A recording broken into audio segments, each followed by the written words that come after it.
Hello world! Today on the TSP channel, we're going to travel back to my first merge glitch build.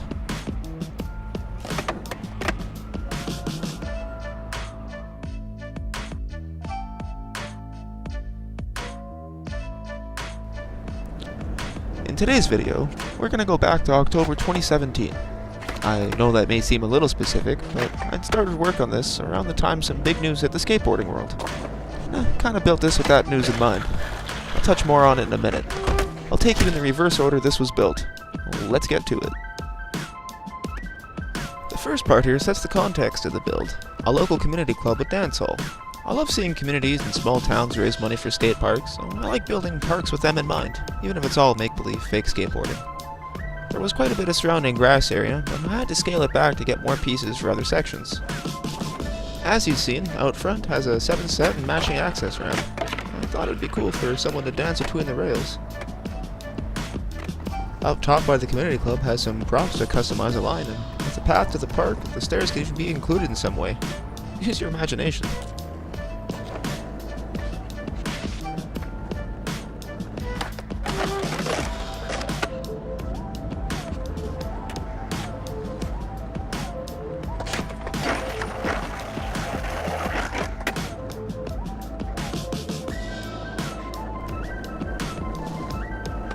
On that path, it leads us towards the skate park, starting off with the small street section, first buying the bank in the corner, followed by a little ledge that can double up in the bowl.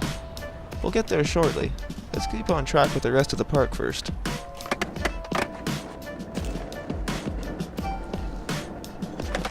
The kicker gap is wide enough to slide a picnic table in between, or hit it as is. We'll slide the table in there though.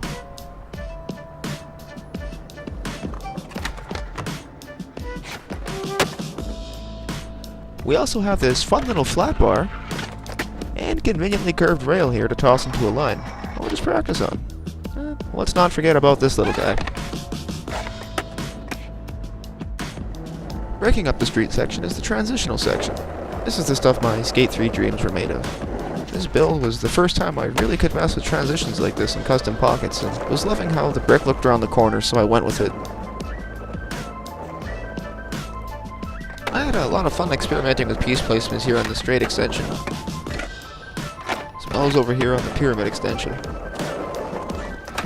The unbridled freedom of being able to do all this for the first time, I'm pretty sure I was giggling the whole way. It was like Photoshop for skate parks.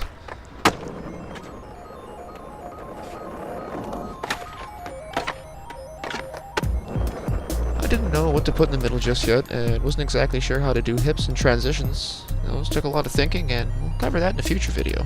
Plus, I wanted to keep in mind the person who I was building this for. I know they like to skate transition, but not heavily like Andy Mack. If this was real, I wanted him to be able to rip it no problem. So I mixed in aspects of street with a 5-sided table and a fat rail. Capped off the section with a rainbow ledge wide spine transfer combo. This takes us into a tight bowl section with deep pockets.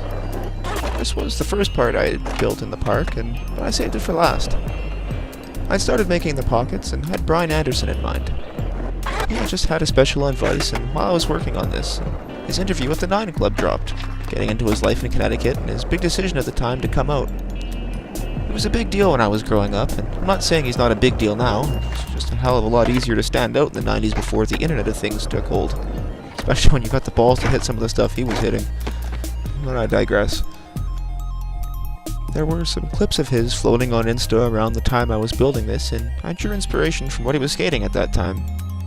His interest in skating may have changed since then, and he may not ever see this, and that's okay.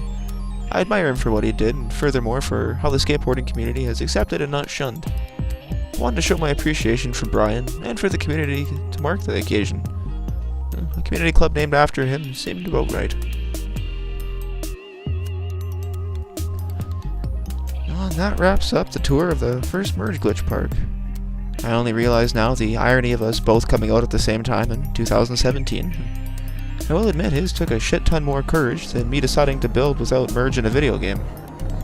Anyway, I hope you liked the video. I'm really going to try to get these out in the order I built them. I might sneak in a few newer builds here from time to time. Next one is number 2, 2-section indoor. Stay tuned. Insert standard YouTube sign off here. smash the likes, subscribe, hit the bell, yada yada. I'm out.